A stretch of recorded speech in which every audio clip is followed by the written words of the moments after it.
السلام علیکم. نن 28 مئی دی. هغه یو یادګار ورځ چې پاکستان اټمی دماکې کړې وي، خو ډیر خلک به د دې پروګرام نه خبر چې شروع څنګه شو، د چا پکې کردارو، څه پکې ښکاره کردارونو او څه ډیر خفیه کردارونو.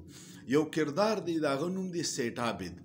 د هغه د سونې سمګلرو، خو هغه زموږ د اټمی پروګرام سره څه تعلق دی، نن ورته دا کیسه کوم. په 1974 کې هندوستان اټمی دماکه وکړه او هغې زمونږ دفاعي ادارې او د ملک واکمندان چې ډېر پریشانه کړه چې هندوستان خو زمونږ نه 15 ګونه غټ ملک دی او پاکستان یو وړوکی ملک دی، کو د هغه سره اټم بم هم راغی او موږ سره دا شیزونه نه وي، نو دا خو زموږ سلامتۍ ته ډېره خطره شي، ځکه چې په 71 کې زموږ نه نیم ملک جدا شوی و، څه زموږ خپلې غلطیانې، څه د هغوی غلطیانې، او زموږ نه ملک جدا شو. او اندرا ګاندي ویلي و چې پاکستان د هندوستان دشمني د پاکستان سره څه پټه نه ده، به ښکاره اظهار کو. دا ډیره د خفګان خبره شوه. په هغې ورځو کې بوټو صاحب وزیر اعظم و، هغه فوري سوچ وکړو چې د هندوستان نه د خپل ملک دفاع دپاره دغسې اټمي طاقت کېده ډېر ضروري دي. مختلف خلک هغه یو اداره جوړه کړه، پاکستان اټمیک انرژي کمیشن، او هغې ادارې په هغې باندې کار شروع کړو، خو داسې یو ټوس سړی ورله نو میلاو شوی چې کم دا پروګرام ډیر مخکې کی.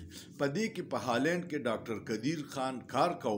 هغه بوټو صاحب ته یو خط ولیکو چې زه پاکستان سره په دې دغه کې مدد کولی شم. بوټو صاحب هغه راوغوښتو او چې هغه واورېدو، نو هغه ته ډېر زیات ذمهوارۍ حواله کړې او پروګرام یې وکړو. هغه وخت دومره په دې شیزونو سخته پابندي وه چې تا به نوم هم نشو اخیستی، ځکه چې امریکې او د روس ځان له جنگ روانو، او په منځ کې چې به پکې چا داسې د اټم بم یا د دې خبرو کړه، دا به ډېره زیاته الارمینګ سچویشن و.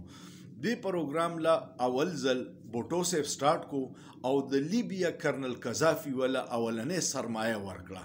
دغه سرمایه نه زموږ شروعات شوي.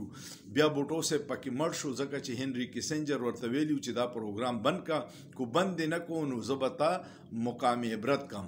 هغه وشو، پی این ای تنظیم جوړ کو امریکې په سپورټ، او د بوټو صاحب حکومت وران کو، لکه څنګه چې نن سبا دا عمران خان ته دا کم چې خلاف ټول دي، د دوی پلاران بوټو صاحب ته خلاف شوي او هغه حکومت ختم کو، بوټو صاحب پانسی شو. چې بوټو صاحب پانسی شو، ضیاء الحق اقتدار کې راغی. ضیاء الحق هم هغه پروګرام اقصې جاري وساتو، ډېر په پریشر وپې، خو هغه پروګرام بند نه کو. یو بوټو صاحب ډېر لوی کردار دی، یو ډاکټر قدیر دی، یو کرنل قذافي دی، او یو پکې بیا یو کردار راغی او هغه و سیټ عابد. سیټ عابد پکې څنګه امپارټنټ شو؟ هغه د سونې سمګلرو. سیټ عابد د لاهور یو شخصیت او د کلی د کسور سره په بارډر باندې و.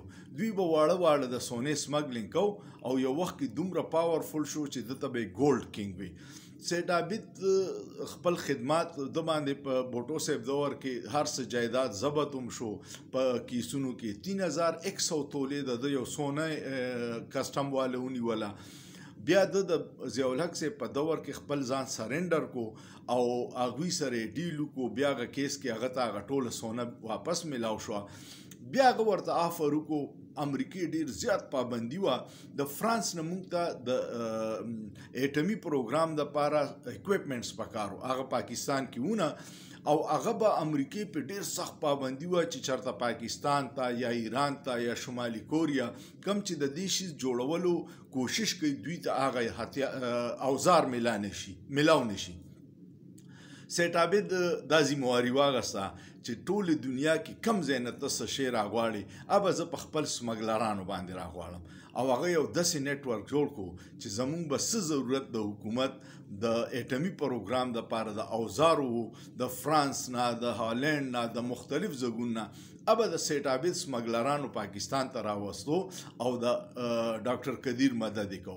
نو سیټ عابد یو پر اصرار کردار سمګلر، خپل کاروبار، خو د ملک دپاره ډېر لوی اساسه. نو د هغه خدمات په دې نن ورځ باندې یادول ډېر ضروري و.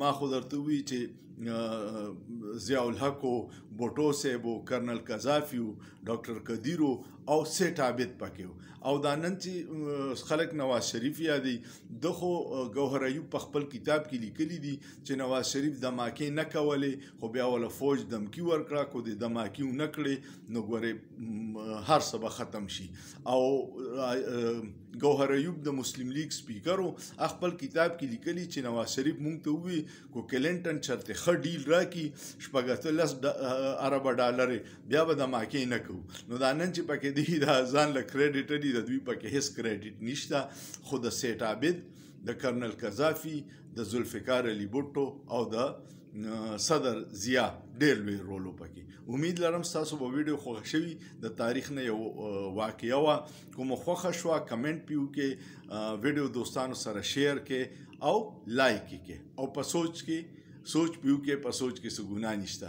شکریہ